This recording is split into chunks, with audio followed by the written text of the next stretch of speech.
Abrimos una nueva edición de Café Financiero con toda la información necesaria para manejar mejor tu dinero. Hoy vamos a brindar información para todos los usuarios de tarjetas de crédito. ¿Cuál es el costo de tener un plástico en las principales entidades bancarias de nuestro país? Vamos también a hablar de seguros de caución de alquileres, esta herramienta para aquellas personas que necesitan alquilar una vivienda, pero no consiguen un garante. Y en el último bloque vamos a conversar con Gustavo Marangoni, expresidente del Banco Provincia, para analizar la situación y las perspectivas de la economía argentina. Quédate con nosotros. Tras el siguiente intervalo vamos a regresar con todos estos temas y vamos a responder a todas tus consultas.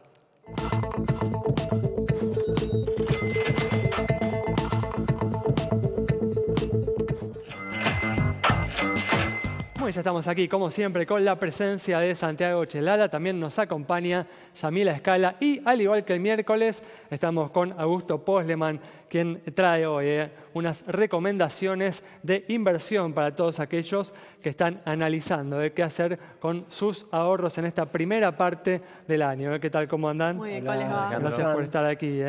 Bueno, vamos a arrancar con los temas que tenemos para hoy y vamos a comenzar brindando información de seguros de vida. Como hacemos periódicamente, repasamos cuáles son las entidades líderes en los distintos rubros del mercado de seguros, hoy en vida individual. Seguro que mucha gente duda incluso de si lo tiene porque se lo brindan a través de su trabajo y la importancia de conocer qué empresas lo comercializan si uno lo quiere tomar por cuenta propia. Y también un seguro que todavía necesita mucha más penetración en el mercado argentino. Una industria, específicamente la de vida, que está y sigue esperando indicadores, señales del gobierno de querer enfatizar aún más su penetración en el mercado. Y entonces llegamos a esta distribución, ¿sí? Y a las compañías líderes que lo comercializan, como les decíamos. Tenemos a Zurich en un 50,83%, Prudential ya en un 10,5%, y después tenemos a HSBC Vida en el 5,78%, Federación 4,43%, 3,92% para Binaria Vida. Las compañías 5 líderes completando con estas 5, las 10, tenemos también a Norbis en un casi 4%, MetLife 3,77% al casi como Orbis, Provincia Vida 3,60, 3,51 para Lideral y Paraná 2,12%. Así entonces se distribuye un mercado que le queda muchísimo por crecer, pero así se manifiesta al día de la fecha. Vemos, ¿no? Como dijo Yami, las dos líderes concentran el 60% de la producción del mercado, bastante lejos del resto de las compañías. Y abrimos ahora información para todos los usuarios de tarjetas de crédito. ¿Cuál es el costo de tener un plástico en las principales entidades bancarias del mercado local? Así es, cuando uno tiene una tarjeta de crédito, por supuesto, puede aprovechar las promociones, los descuentos en supermercados, en casas de electrodomésticos, pero hay que acordarse que hay que pagarla. No solamente las compras que uno hace, sino también los costos de renovación de la tarjeta y, por supuesto, también el envío de resumen. Vamos a ver cuáles son los costos anuales por las tarjetas de crédito de los principales bancos del país. Fíjense, Nación, 1.020 pesos al año, Credicop, 1.445, Provincia, 1.516. Ciudad, 1.530 pesos. Nación, la anterior a la Nativa, estas Visa y Mastercard son internacionales, 1.540 pesos. Y sigue subiendo el costo. Ciudad, 1.678, Credicop, 2.075, Francés, 2.221, hipotecario, 2.286 pesos. Faltan Patagonia 2.488, Galicia 2.508, fíjense, ya estamos en precios importantes, Comafi 2.536 y ahora sí Santander Río, la más cara entre las entidades principales del sistema, 2.597 pesos. Estas son las tarjetas básicas o medianas. Si uno va a los paquetes premium pueden salir hasta 2 veces más caros, por supuesto también tienen más beneficios. Toda esta información, como siempre, la encuentran en detalle en nuestra página de Facebook. Muy bien, como siempre, importantes diferencias, ¿no?, en los costos de un mismo producto en las distintas entidades de la plaza local. Vamos a abrir ahora esta sección que dedicamos todos los viernes a brindarte a vos, a todos aquellos que tienen algún dinero, algún ahorro y que están analizando, evaluando dónde colocarlo. Vamos a comenzar, Augusto, como hacemos siempre, con aquellos inversores más conservadores. Mira, Alejandro, no ha cambiado mucho nuestro análisis para el 2018 respecto a lo que fue el 2017.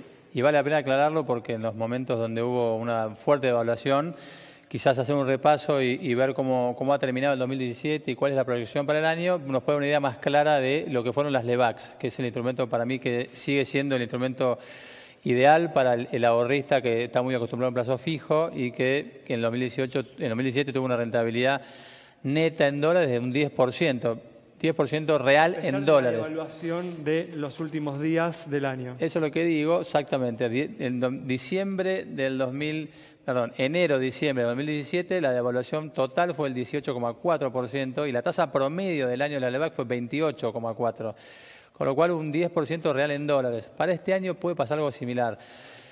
Tuvimos una devaluación muy fuerte en el comienzo del año, pero todo indicaría, nos haría pensar que en lo que va del año, en lo que resta del año, la devaluación no sería superior al 20%. Eso es un poco la encuesta que el Banco Central realiza con el mercado y es un poco el consenso que hay. Y la LEVAC va a tener este año una tasa promedio en 25%, es decir, una tasa real en dólares positiva del 5%. No va a ser del 10% como el pasado, pero el 5% para un instrumento muy conservador y que termina siendo un rendimiento real en dólares anual, parece muy atractivo todavía. Por eso, entonces lo seguís viendo como una opción para los inversores más conservadores y más teniendo en cuenta, ¿no?, que posiblemente la suba más importante del dólar ya se dio, ¿no? Y ahora, en los próximos meses que quedan, uno espera un dólar más tranquilo, más calmado, ¿no?, más contenido. Esa es la idea. Siempre estas inversiones hay que tomarlas o analizarlas en un periodo mínimo, yo diría, de un año.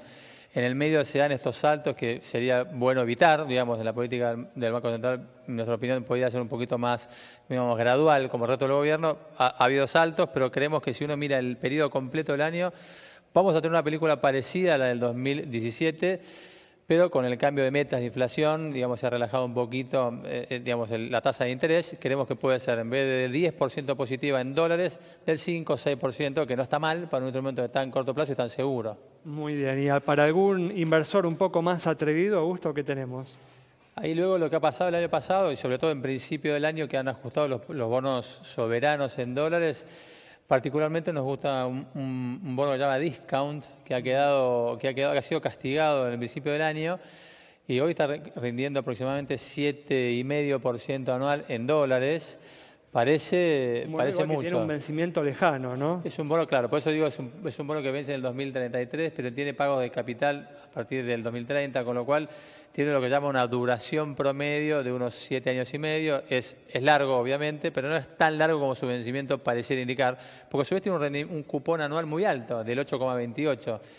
Entonces, para aquellos que puedan estar pensando en un poquito más largo plazo, esto pareciera ser una buena inversión. ¿Y este, Augusto, es un bono para comprarlo y quedárselo, o vos crees que también puede haber una ganancia de capital en los próximos meses? Bueno, nosotros estamos pensando justamente que más allá del rendimiento anual de la tasa de interés propia del bono, que hoy la tasa real es del 7,5%, creemos que si este temblor internacional que ha pasado, que la tasa de interés en Estados Unidos se tiende a estabilizar como parece que está haciendo, quizás vuelvan a recuperar un poco su valor anterior y puede estar una ganancia de capital por suba de precio también entre un 7 y un 8%, que no sería muy loco, sobre todo si Argentina recupera su grado de, digamos, volvemos a ser emergentes en junio, que es lo que estamos esperando. Muy bien, bueno, Augusto, gracias. Nos vamos entonces con estas recomendaciones que ha traído Augusto para el día de hoy. Cerramos este bloque. Quédate con nosotros.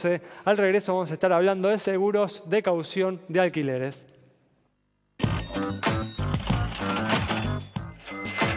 Abrimos este bloque que dedicamos todos los viernes a detallar, a conocer más de algún producto financiero, algún producto de seguros. Hoy vamos a hablar del seguro de caución para alquileres, esta herramienta para aquellas personas que tienen que alquilar un departamento pero no consiguen un garante.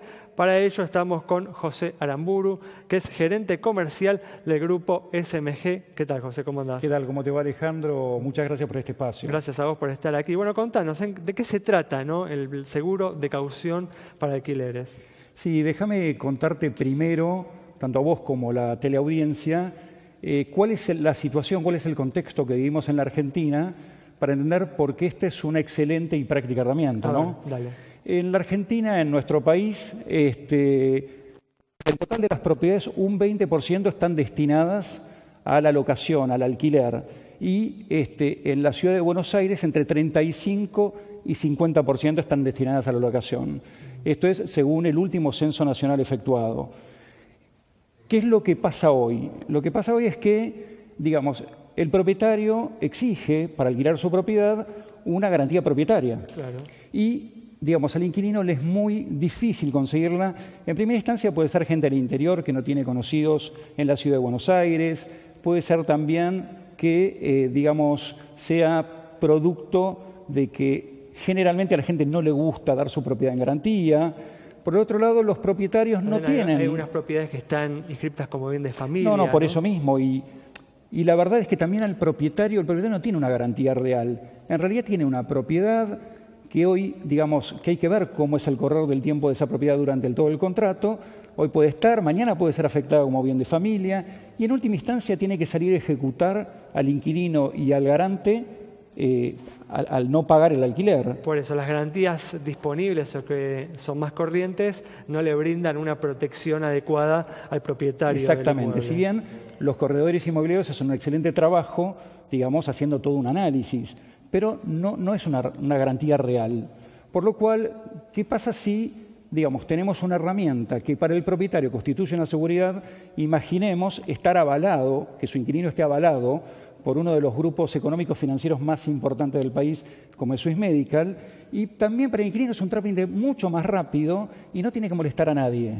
Eso es lo que se buscó como herramienta. Contame cuáles son los requisitos que debe cumplir, ¿no?, un inquilino para acceder a esta garantía, a este seguro de caución. Sí, como mínimo se le pide una relación de dependencia con una antigüedad mínima de 1 año, no tiene que superar el 30% de su ingreso, el monto del alquiler. Pueden participar en este análisis el grupo familiar que va a habitar también con él la propiedad, por lo cual es muy fácil, es muy accesible. ¿Cómo funciona la cobertura? A ver, ¿cómo se activa, ¿no? Pongámosle que el inquilino tiene algún problema en el pago. ¿Cómo funcionaría? ¿Qué cosas contempla la cobertura? Bueno, en realidad contempla el pago del alquiler, un porcentaje máximo, que realmente es un 20% de expensas e impuestos, y también, digamos, pasado el contrato, la ocupación indebida hasta un cierto máximo de meses que tuviera ese inquilino. Ahora, ante la mera denuncia del propietario del no pago dentro de los términos contractuales, digamos, la compañía paga automáticamente ese valor, ¿no es cierto? Por lo cual, esa es la conveniencia para el propietario. Perfecto. Y para que los inquilinos tengan una idea, ¿no?, ¿cuál es el costo de esta cobertura? Demos algún ejemplo. Sí, generalmente es, para no entrar en el cálculo, es generalmente entre mes y medio de alquiler por todo el término del contrato. Ese sería más o menos el cálculo que debería ser como costo el inquilino, ¿no es cierto? ¿Y qué diferencias, no? Porque ya mencionaste, ¿no?, lo que es la garantía propietaria, pero en el mercado están los seguros de caución para alquiler, pero también hay garantías que ofrecen los bancos, sí, y también hay empresas, ¿no?, privadas que se dedican a ofrecer este tipo de garantías. ¿Qué diferencias hay entre los distintos productos? Tenemos un último minuto, ¿no?, como para redondear la idea. Por un lado, son financieras las que están ofreciendo también este tipo de opción, pero son financieras y el que está avalando es una sociedad anónima. Los avales bancarios son diferentes en el sentido de que son muy difíciles de conseguir y le ocupa, o sea, le consume gran parte de ese crédito que tiene, digamos, la persona en el banco. Claro, como que la persona después no puede, por ahí, teniendo esta garantía, después no puede conseguir un préstamo. Claro, tiene menor capacidad para sus otros productos financieros, o bancarios, mejor dicho. La diferencia entre una aseguradora que está constituida, que está normada por un órgano de contralor, que es la Superintendencia de Seguros, por lo cual, obviamente, es una garantía mayor para el propietario. Muy bien, bueno, José, muchas gracias. No, gracias a vos, Alejandro. Nos vamos entonces con el análisis detallado de esta cobertura del seguro de caución para alquileres. Quédate con nosotros, en el próximo bloque vamos a estar entrevistando al economista Gustavo Marangoni.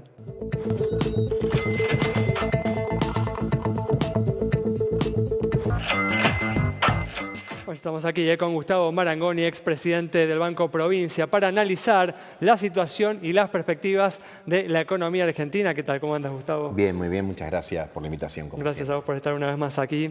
Y bueno, justamente comentábamos, Gustavo, el otro día, esta semana, el Banco Central mantuvo la tasa de interés de referencia preocupado, ¿no?, por el aumento del dólar, por la aceleración inflacionaria de estos últimos meses.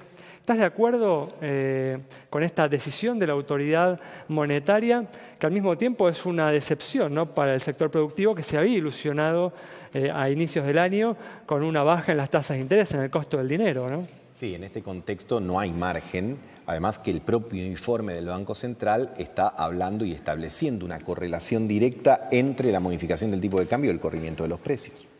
Vos fijate que el índice que se conoció esta semana de inflación del 2,4, que ya de por sí es un número importante de inflación, tiene un elemento que uno tiene que subrayar, que hay un 2,1 que es la inflación núcleo.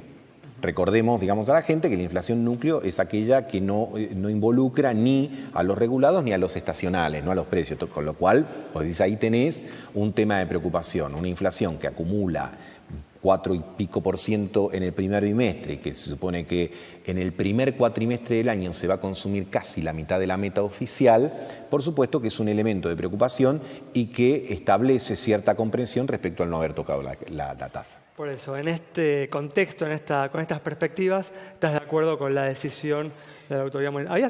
¿Habías estado de acuerdo en su momento con el cambio de las metas de inflación y con la decisión de ir bajando la tasa de interés? Sí, claro, el cambio de las metas de inflación, el sinceramiento, porque ya en diciembre del año pasado y mucho antes también, cuando se hablaba de una meta de inflación para este año del 10 o del 12%, no había ningún analista, consultora o profesional del medio que dijera que eso era posible. Así que sinceramiento importante. Y por supuesto, previo a la finalización del año, la modificación de eso, más allá de las cuestiones teóricas, si la meta de inflación podía convivir con ese anuncio de devaluación, porque en última instancia lo que se hizo el 28 de diciembre fue decir que se iba a dejar deslizar el dólar y que eso supone una devaluación.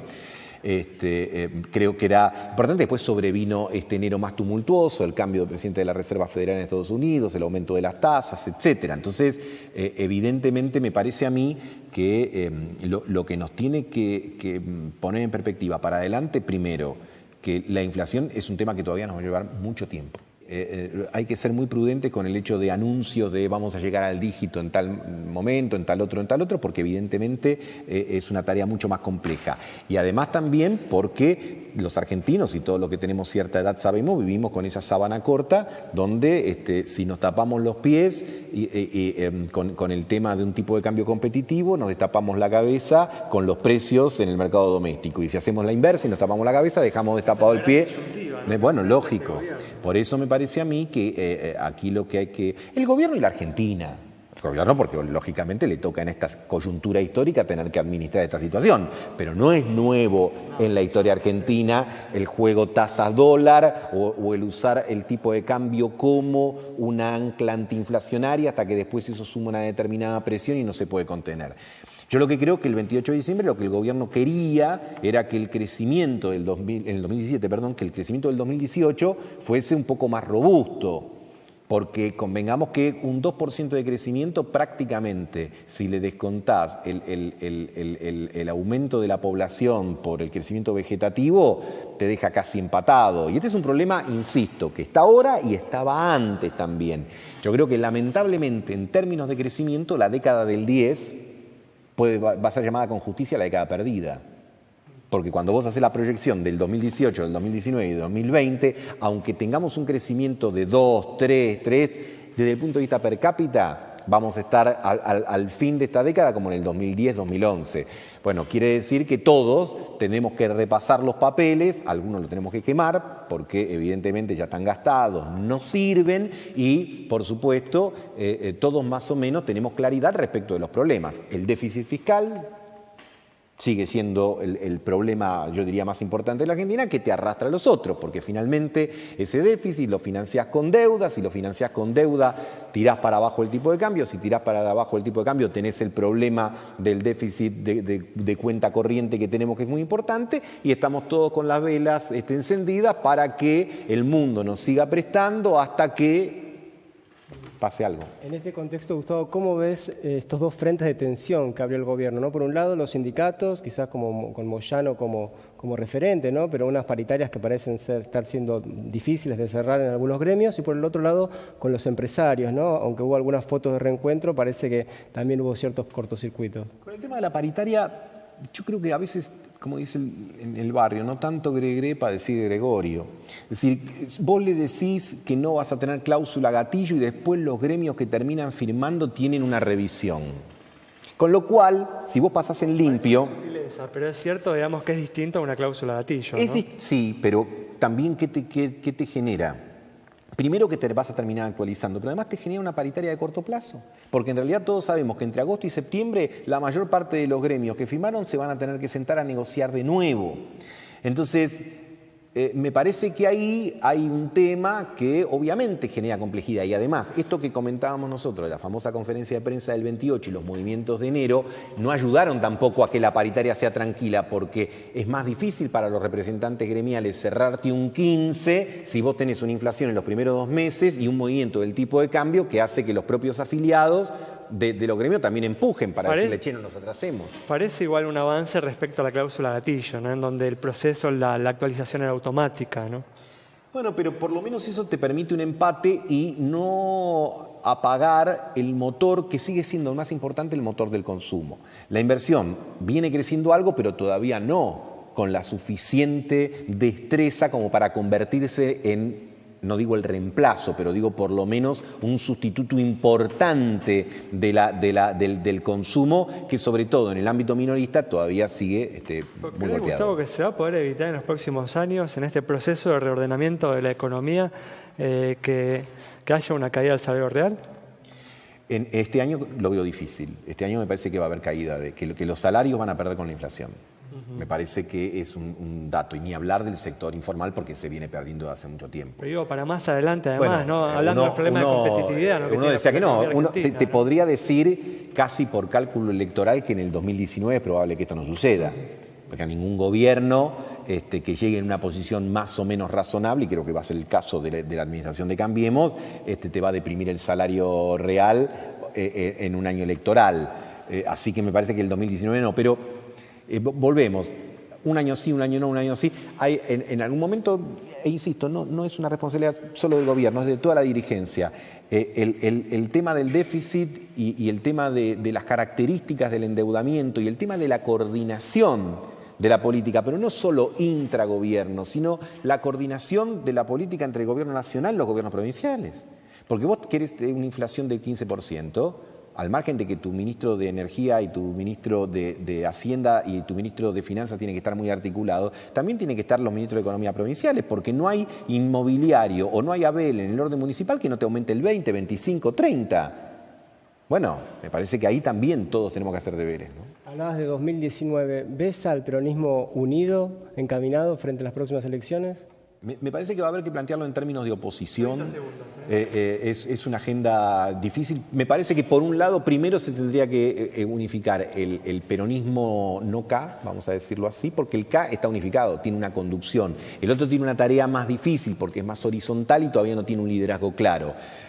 Hecho esto, me parece que el gran objetivo de la oposición es llegar al balotaje. Y el gran objetivo del gobierno es que no haya balotaje. Ganar en primera vuelta en un escenario parecido al de Cristina del 2007. Muy bien, muchas gracias, Gustavo. Gracias a usted por la invitación. Nos vamos entonces con el análisis de Gustavo Marangoni sobre la situación de la economía y las dificultades que viene enfrentando el gobierno para reducir la tasa de inflación y las importantes reformas que tiene por delante. Nos reencontramos el próximo miércoles a las 20:30 aquí en Metro.